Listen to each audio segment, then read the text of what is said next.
Nah itu yang mungkin yang ditakuti, disinyalir ya oleh Iya. presiden bahwa ada mafia migas yang membiayai.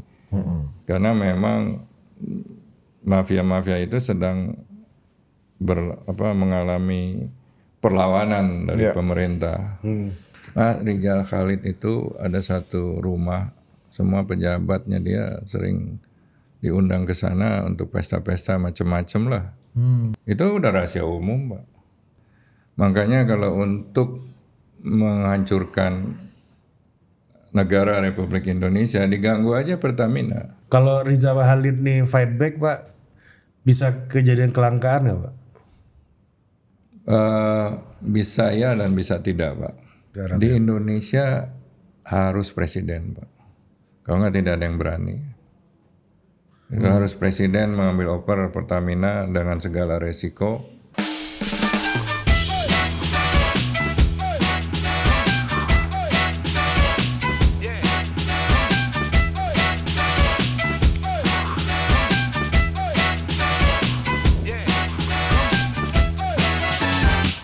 Nah ini Pak, ini eh, juga yang jadi isu rame Pak kemarin pas Keresahan juga ya. kerusuhan kemarin itu Pak. Salah satu yang membackingi kerusuhan itu adalah eh, mafia migas yang mengamuk gitu. Nah Bapak dulu waktu jadi menteri gimana Pak ngelihat udah ada belum mafia migas nih? Ya salah satunya yang nama yang ramai disebut kan Muhammad Rizal Khalid kan, Iya, iya. ya kan yang menjadi sponsor katanya Pak. Nah beliau itu di mana waktu Bapak menteri dulu? Waktu kami zaman reformasi, Reza Khalid, saya kenal dia dari dia masih SMP dulu di Bandung. Buset. Ya sama kakaknya juga kan sering ngumpul kita. Saya di ITB, dia masih sekolah SMP. Anak Bandung berarti Pak ya. Iya pernah di Bandung. Bapak suruh beli rokok katanya. Ya Mafia Bapak suruh. dulu sih kan kita senior kan, cuman nasibnya kan berbeda kan, rezekinya berbeda gitu. Tapi masih kenal kalau ketemu ya. Cuman waktu kami di pemerintahan ada reformasi, semua tuh yang namanya mafia-mafia semua masuk ke dalam karpet, belum nongol lagi gitu loh. Nah, Reza mulai masuk lagi ketika zaman almarhum Ari Sumarno yang mengintroduksi lagi ya di Pertamina. Era Pak SBY berarti itu Pak ya. Kayaknya era SBY. Ya. Karena pada zaman kami dulu Pertamina membuka LC aja import barang susah, nggak diterima karena country risk-nya tinggi banget. Nah kita melakukan restrukturisasi ekonomi, meningkatkan kepercayaan dan lain sebagainya. Akhirnya ya pulih lah, bisa take off lagi. Tapi kalau dikatakan ada yang memberikan sinyalemen mafia migas yang memberikan pembiayaan rakyat kemarin, saya tidak lihat punya bukti apa-apa ya, karena mungkin saya tidak dalam posisi untuk memberikan. Ya kita bicara mafia migasnya aja Pak. Itu kan isu yang rame lah. Gitu. Ya, itu etalase masuknya lah. Iya. Tapi pola kemafiaannya itu seperti apa sih Pak? Kalau mungkin kan bolak-balik tuh Pak, mafia migas. Kemarin Menteri SDM juga bilang kan, wah ini kalau ada perlawanan ini pasti mafia migas, mungkin gitu-gitu. Ini udah jadi alam bawah sadar kita lah bahwa ada mafia yang di belakang kasus berbagai macam hal. Iya. Kalau untuk migas terutama yang minyak dan Pertamina ini apa sih, gimana sih Pak polanya Pak? Pertamina ya, dari zaman dulu saya setiap ketemu banyak konglomerat nasional atau konglomerat internasional Singapura, Malaysia, dia bilang sama saya, Pak, you know what, bahwa the first $100 million my net worth come from business with Pertamina. Dia bilang. Jadi Pertamina tuh dagingnya tebal banget gitu loh dari dulu. Sehingga yang namanya bisnis pada waktu itu Pertamina memang tidak memiliki tata kelola yang baik gitu loh. Ya tergantung hubungan aja semuanya. Iya. Bahkan dia merambat ke properti. Dulu kan ada zaman Pak Ibnu segala kan. Iya. Akhirnya utangnya kebesaran, ya, lalu direstrukturisasi lagi oleh kaum para teknokrat gitu loh. Jadi intinya di Pertamina itu memang harus ada governance. Ya, bukti contohnya Petronas. Petronas dulu saya selalu kalau ngomong bicara dengan pejabat Petronas Malaysia, Pak, dulu kita nih belajar dari Pertamina. Kita belajar mengenai kontrak kerja dan sebagainya, kita ikutin, kita copy paste malah. Tapi sekarang Petronas sudah jadi Fortune 500 yang cukup besar. Pertamina terakhir ya ada masalah di kejaksaan yang melibatkan mafia migas, ditahan juga banyak. Iya. Itu kalau penyakit itu kan sebuah symptoms ya. Kalau begitu banyak orang yang terlibat, kenyataannya itu yang tidak beruntung aja ketangkep. Ya, jadi ada yang saya khawatirkan ada semacam seperti di Kolombia ada drug cartel yang lebih kuasa dari pemerintah. Itu yang membahayakan. Sehingga kalau drug cartel itu bisa mengorganisasi ya kegiatan demonstrasi atau perlawanan terhadap pemerintah. Itu mungkin yang dibayangkan oleh orang-orang ini kali itu. Betul, itu mungkin yang Anda tanya. Iya. Mungkin larinya ke sana gitu loh. Kolombia. Iya. Karena kalau menjadi mafia kan uangnya udah banyak, namanya juga mafia, Pak. Iya. Ya. Saya kira memang banyak ya pejabat-pejabat yang mungkin dekat dengan mafia migas tadi. Pola kemafiaannya itu seperti apa sih Pak kalau bisa dikasih overview Pak? Cara duitnya gimana sih Pak? Iya. Kan tadi Bapak bilang ini ada ini dari dalam, dari luar juga mempengaruhi dalam juga ikut rente Kosong gitu-gitu. adalah isi adalah kosong kan. Ini. Nah, yang harus dilihat itu kan kalau dulu ya waktu subsidi belum diangkat ya, subsidi minyak, itu pembelian subsidi, anggaran subsidi itu susah diaudit, ya pemakaiannya berapa juta kiloliter itu nggak, auditnya juga susah. Jadi pokoknya dikasih subsidi harganya sekian dan itu yang dimainkan, Pak. Jadi kalau ada shipping minyak masuk lalu dibeli pindah ke kapal kita, dia muter-muter lalu dijual dengan harga subsidi di dalam negeri. Iya. Ya. Nah, di situ ada perbedaan antara internasional dan harga kapal kita. Ini kan dia kapal internasional masuk, kapal kita ambil, ya harga beli nih internasional, muter-muter, balik lagi dia jualnya harga segini. Bener nggak dia muter-muter? Nggak taunya dia jual lagi ke kapal yang sama dengan harga yang lebih rendah. Lalu Margin dong tuh Pak. iya itu margin otomatis, tinggal ngecap aja LC-nya. Lalu dia jual lagi tinggi lagi, muter-muter lagi, jual lagi rendah subsidi. Tapi nggak kejadian muter-muter yang benar-benar didistribusi itu kan pertanyaan besar, siapa yang audit? Iya. Nah itu dari situ aja ya. Kalau dari lihat subsidi itu kan 3.000 triliun, ya kan kalau setahun segitu, bocornya mungkin 10% aja udah 300 triliun 300 triliun per tahun. Itu tok tuh Pak ya, dari margin subsidi tuh Pak ya. Iya. Belum lagi kalau kilang-kilang.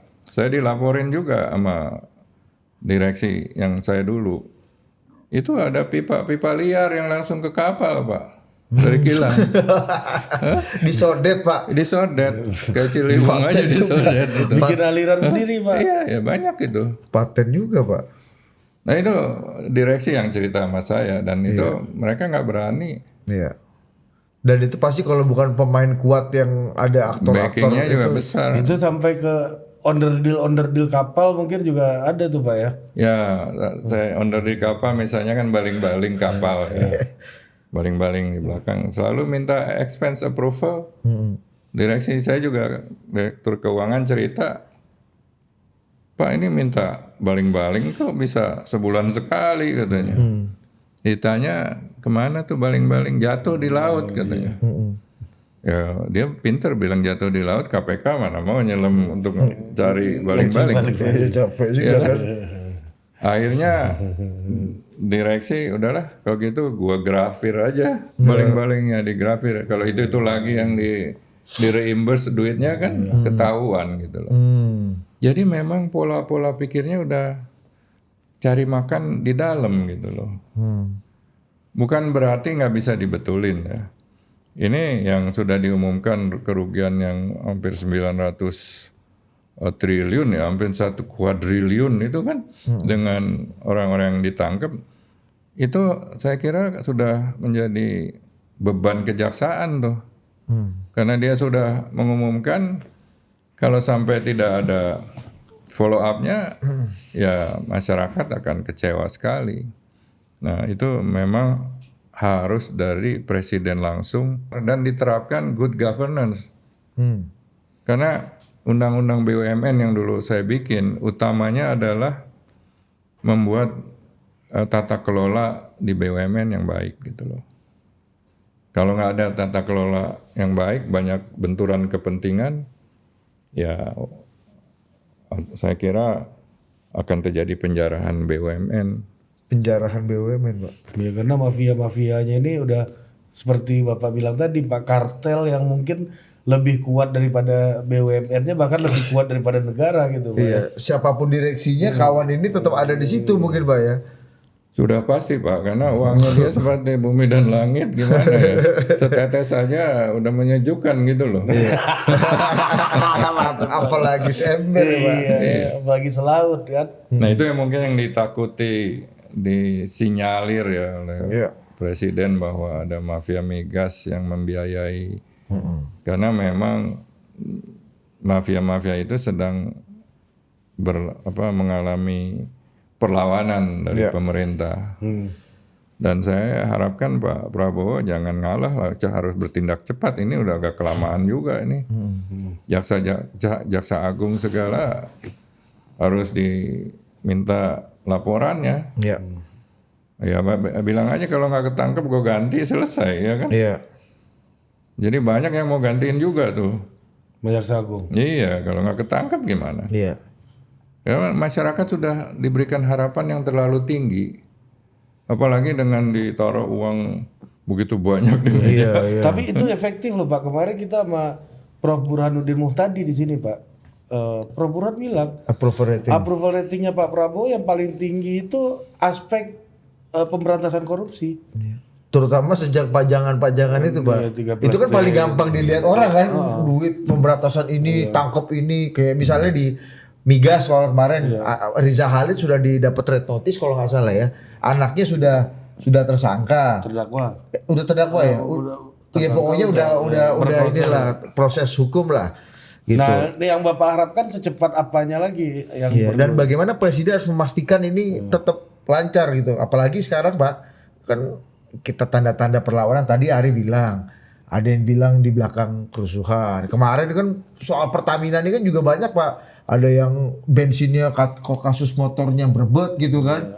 Oplos Ya kan, etanol apa macam-macam Pak, soal kelangkaan. Ini kan dianggap wah ini apakah ini lagi fight back atau gimana Pak? Saya kira kalau dari mafia migas fight back itu agak meninggikan mereka ya. Menurut saya mereka mungkin defensif ya. Oh, Bahala belum fight ini ya? Belum. Oh ini lagi Catenaccio ya? Pak Rizal Khalid itu ada satu rumah, semua pejabatnya dia sering diundang ke sana untuk pesta-pesta macam-macam lah.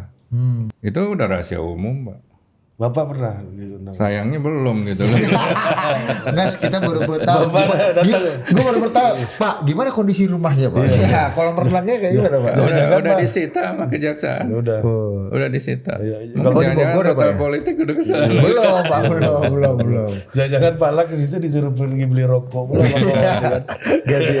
Kita Pak ke rumah Saroni Pak kemarin Pak ya kan, ini ada oleh-olehnya itu Pak. Gimana Pak? Oh, iya, langkah presiden tadi, terus kita lihat juga ada kok berbarengan nih Pak, ketika kasus ini diungkap ada soal kelangkaan BBM, Fight back belum defend itu maksudnya gimana? etanol, ada soal Apa yang oplosan. membedakan defend sama Fight back. counter attack ini Pak? Ya kan? Pak, Pertamina itu merupakan BUMN strategis. Ya, instalasi-instalasinya juga strategis. Makanya kalau untuk menghancurkan negara Republik Indonesia diganggu aja Pertamina. Hancur itu negara. Pak. Iya, soal supply minyak yang tidak continue itu akan membuat keresahan, Pak.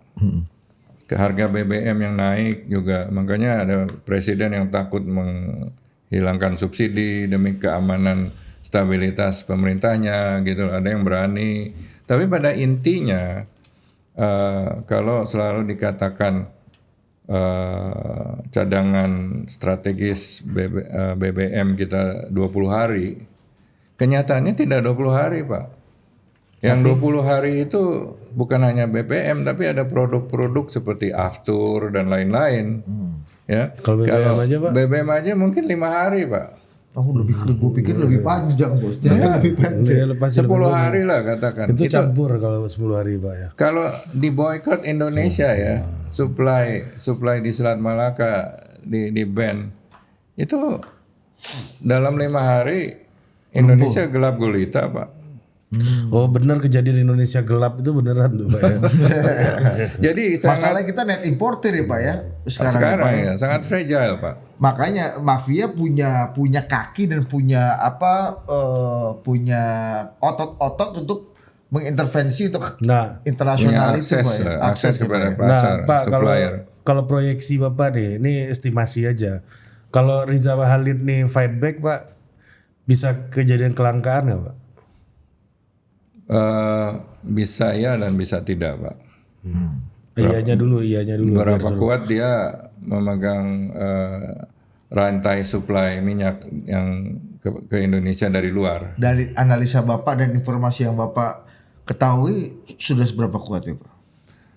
Kalau multinasional pedagang-pedagang minyak ya, kalau tadinya liwat dia, ya mereka akan bisa langsung sih, bisa langsung tanpa liwat dia. Oke. Tapi jadi tidak se-powerful yang kita pikirkan. Oke, jadi tergantung dia punya punya sekondan politik siapa gitu yang bisa mengarahkan ke dia gitu Pak ya. Kalau mau bypass sih bisa aja gitu Pak ya. Ya, saya kira bisa, namun kalau pemerintah Pak Prabowo memberikan perhatian khusus ke Pertamina ya, itu tidak ada masalah. Dia bisa langsung ke Vitol, ke supplier yang besar dari yang supplier Indonesia yang biasanya perantaranya Rizal Khalid bisa langsung. Cuman kalau Rizal Khalid mendapat dukungan dari pemerintah Singapura, Malaysia itu lain ceritanya gitu loh. Nah, gimana tuh Pak? Ya, karena mereka pun saya kira tidak akan mudah bekerja sama dengan Rizal Khalid karena diplomasi dan pengaruh Indonesia kepada mereka cukup besar gitu loh. Paling memberikan perlindungan aja, susah untuk ditangkap. Ya karena gimana pun siapapun juga mau ngasih perlindungan buat barang ini kan Pak kan. Ya, saya dengar Rizal Khalid dekat dengan penguasa di Malaysia dan diberikan perlindungan cukup besar. Itu serba salah juga tuh. Iya. Dan Pak Prabowo juga dekat dengan penguasa di Malaysia gitu kan. Ya itu pasti ada inilah ya, tarik menarik di situ Pak ya. Ada tarik menarik dan bagaimana keuntungan yang di Malaysia aja nanti. Kalau Prabowo kan nggak berani bayar ke pemerintah Malaysia, kalau Rizal Khalid mungkin berani. Jadi akhirnya transaksional juga. Mungkin apa pasti Pak? Kalau pasti saya udah ada buktinya. Ya. Oh itu. Iya, dia kan. Ini kalau ini pasti tapi nggak ada buktinya. Kemungkinan itu kan dari sebuah peluang dan analisa aja. Kuncinya Katanya di presiden berarti ya. karena saya dengar juga Riza Halid udah punya paspor macam-macam katanya Pak.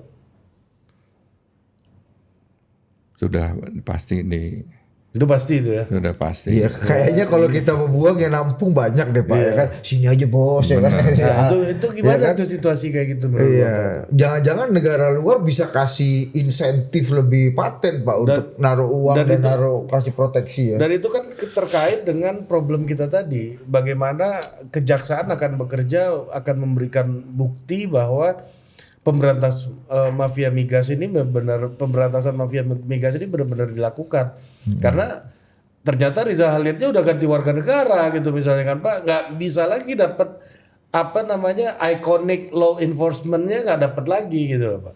Kalau sudah ganti warga negara ya susah Pak. Iya makanya. Goodbye aja gitu loh. Tapi ada anaknya kan. Anaknya udah diproses. Dijadikan leverage aja anaknya. Kan saya yakin jaksa tahu gimana caranya itu. Iya. Ya melakukan leverage anaknya bersaksi dan macam-macam. Kayak Duta Palma diberikan penalti berapa ratus triliun gitu kan bisa. Apeng ini Pak ya. Iya. Pasti jaksaan ilmunya tinggi lah urusan begitu. Iya sih benar juga ya. Apeng aja bisa kena kan, Beni Cokro bisa kena ya Pak. Tapi ini tergantung willnya presiden nih dalam konteks ini kan Pak. Jaksaan Kalau di Indonesia harus dari nomor 1, kalau enggak percuma lah. Tapi udah bagus menurut saya nomor 1 ini nggak memberikan toleransi. Ya. Pada umumnya presiden-presiden itu mudah saja memberikan toleransi dan ucapannya itu sangat powerful, perintahnya sangat powerful. Iya.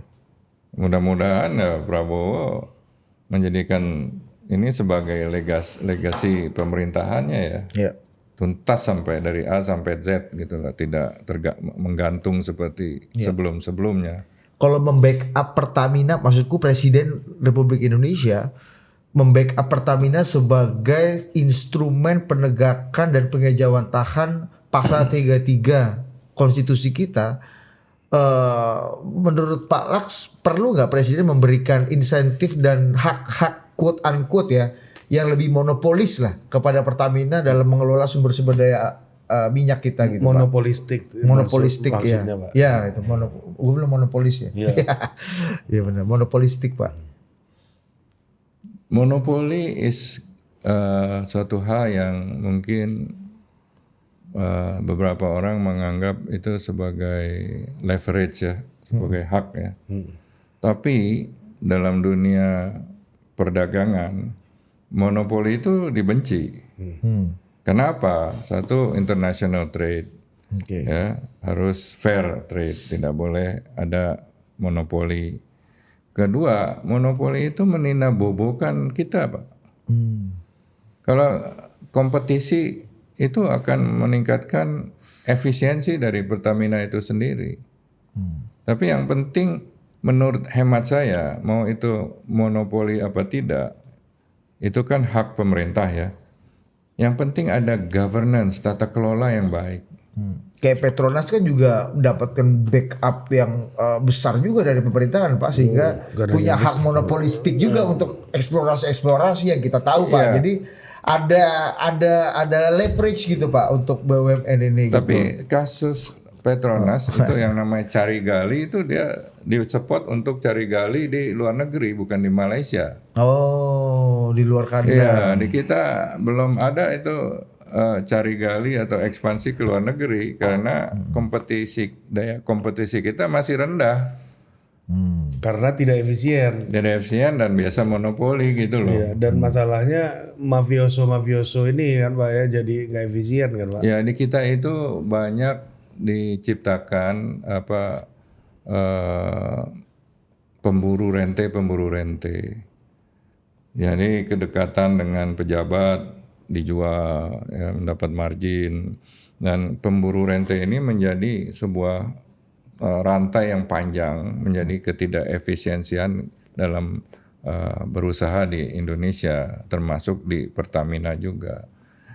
Itu yang seharusnya kalau barang yang dibeli itu udah rutin, ya, udah rutin lah, hampir tiap bulan, tiap minggu kita beli, kan kita udah tahu harganya, supply-nya berapa lama, ya asuransinya berapa, udah tahu itu, nggak usah tinggal melakukan online bidding yang transparan aja. Itu harus dibuat transparan semua deal-deal di dalam baik Pertamina. kompetisi ataupun monopolistik tadi Pak ya. Betul. Itu dua-duanya yang penting governance-nya Pak ya. Betul. Karena kan tugasnya Pertamina kan juga kalau secara bisnis kan ya nggak semuanya punya bisnis leverage kan Pak Wong.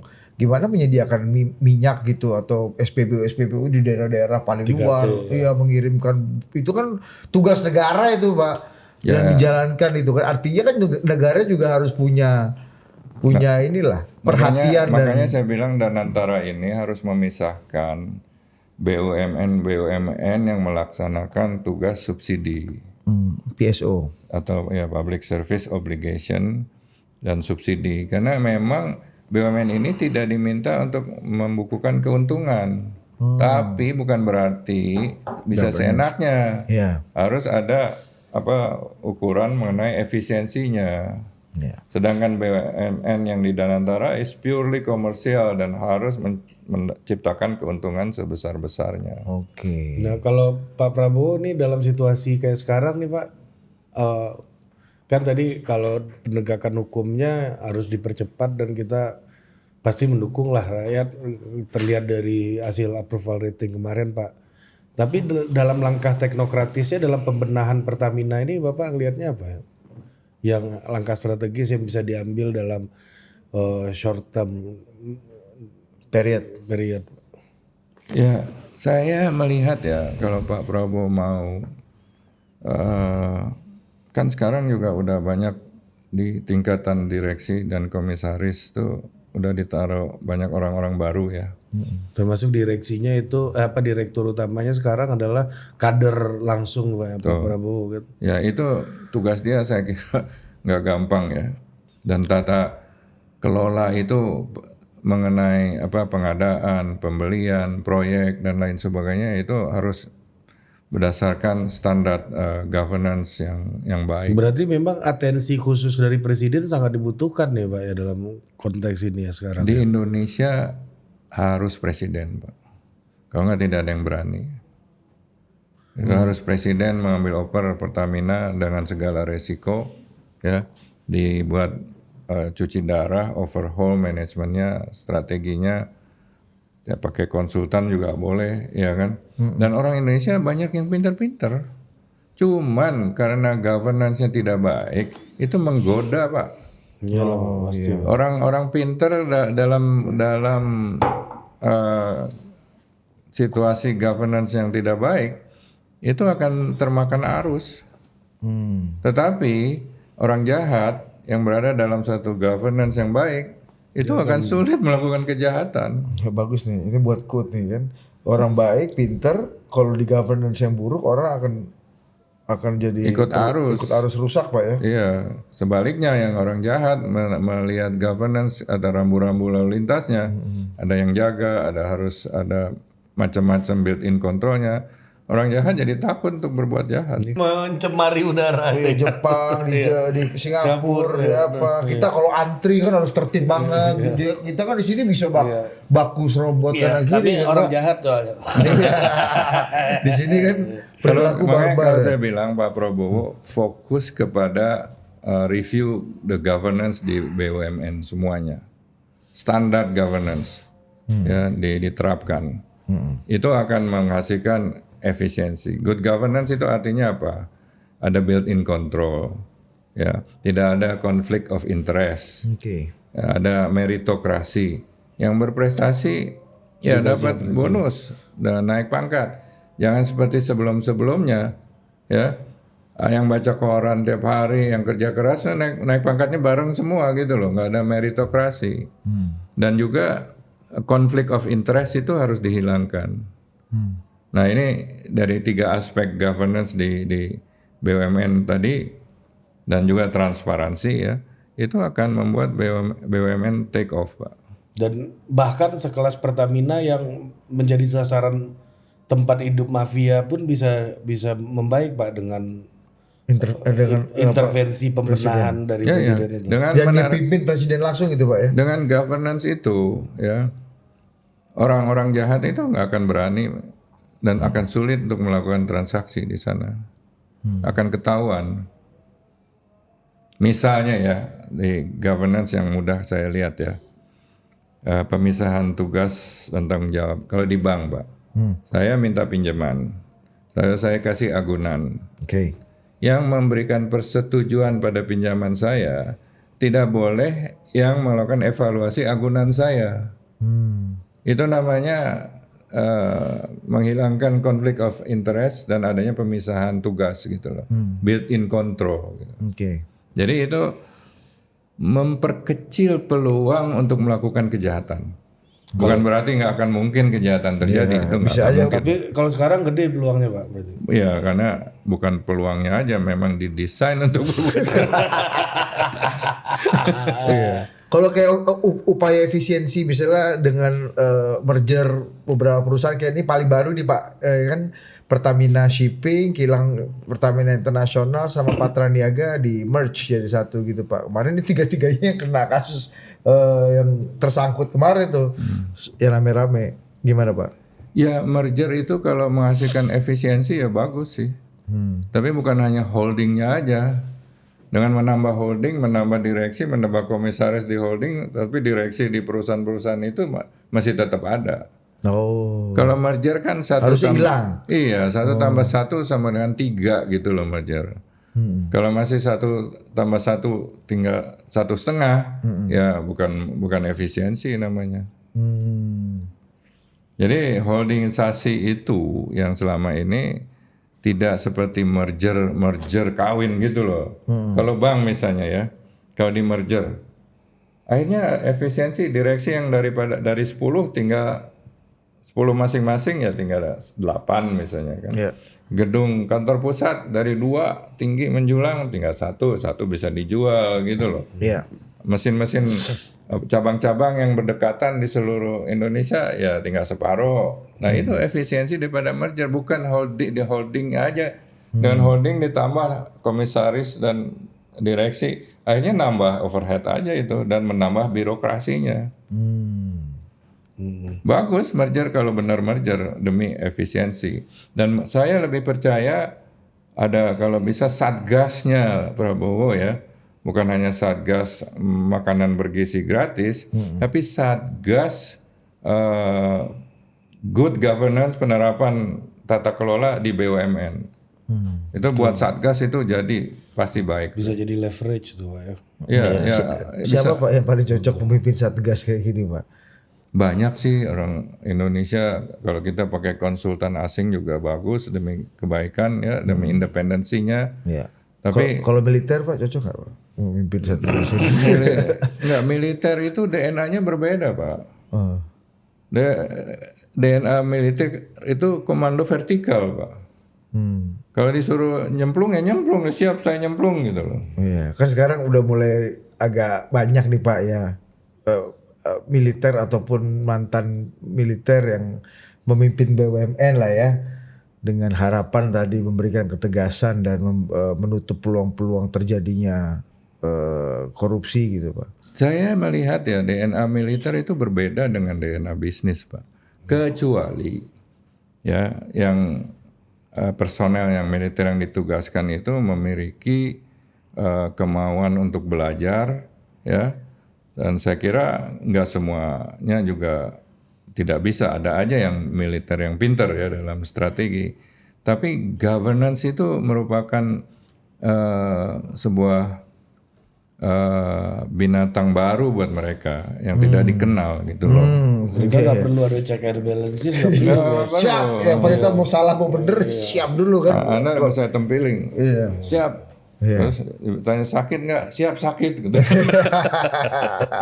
Kalau buat governance kan, lu mau tempeleng izinnya mana gitu kan? Iya.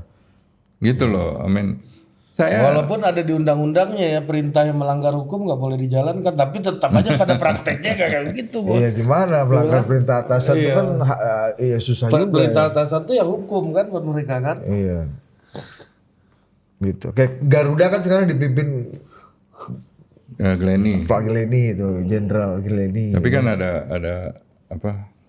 Wakil dirutnya yang profesional ya. Iya. Mungkin Pak Glenny ya, Ada ekspat juga Pak. iya Pak Glenny tinggal simbol aja kali di situ. Simbol militer. Analisa Bapak kenapa Pak Glenny ditaruh di situ sama Pak Prabowo? Nah, Pengen tahu aja nih. Prabowo tuh sangat baik terhadap konco-konconya. Ya, hampir semua teman-teman anak buah dikasih kerjaan sama dia. Berbeda dengan Megawati. Nggak ada yang dikasih, Pak. Benar. Megawati itu hanya ya yang benar-benar waktu itu dekat banget saya sama Kwik Yanggi. Ya, yang lain-lain nggak ditaruh di apa BUMN, duta besar, tidak sama sekali. Kenapa Pak? Nggak tahu. Dia lebih cenderung merasa bahwa kadernya belum siap gitu loh. Nah, Tapi akhirnya diisi oleh birokrat-birokrat yang sudah ulung gitu loh. Yang udah lama. Jadi tidak ada pembaruan lagi dalam hal etos kerja sebagai reformasi. Kan ada pepatah ya, loyalitas kita terhadap partai berhenti ketika loyalitas diminta untuk negara. Loyalitas kepada keluarga juga harus berhenti ketika kepentingan negara diminta. Itu benar-benar pemimpin yang baik dan saya yakin Prabowo mengerti hal ini dan akan melakukannya. Mudah-mudahan karena ini legasi dia loh. Iya. Dia ada kesempatan membangun legasi yang belum dipunyai oleh pemimpin-pemimpin mantan presiden Indonesia lainnya. Karena banyak pemimpin dan presiden dan yang lain-lain sebelumnya itu banyak terbawa arus legasi dan Prabowo tidak perlu uang kok, udah cukup hidupnya udah selesai lah istilah orang kan. Iya. Ada yang Udah pemimpin financial freedom Pak ya. iya udah cukup menikmati hidup yang berlebihan lah. Yang apa he used to live by silver plate gitu loh istilahnya. Jadi this is about time Prabowo mengabdikan dirinya kalau kayak kata Pak Surya Paloh mewakafkan hidupnya gitu untuk negara gitu loh. ya, wakaf itu kan artinya kalau udah kasih nggak dilihat-lihat lagi. Ada lagi Dinda? Enggak lah itu lah. Jadi itu gitu Pak. Beda Pak Prabowo sama Bu Mega beda Pak ya. Saya kira Tapi Bu Mega bilang dia saya cocok sekali sama Mas Bowo. Gimana Mas Bowo tuh dekat sekali sama saya. Jadi jangan bentur-benturkan gitu. lah pidato Dari tadi banyak kali bentur-benturnya nih. pidato yang dilihat itu kan TikTok itu kan komplain mengenai keputusan pemberian gelar Iya. Itu di pahlawan. satu pidato yang sama tuh Pak ya. Iya. Gak ada yang bentur itu kan. Nggak ada yang betul. Bentur sendiri Pak. Betul sendiri. Oke. Paten Siap. ya. Gimana Dinda? Udah paten? Aman? Gimana Dinda? Aman? Dinda review? Nah, Udah. ya. Ini produser Pak. Iya, Dia bilang lanjut lagi kita Pak. Oke sampai jumpa lagi. Dah.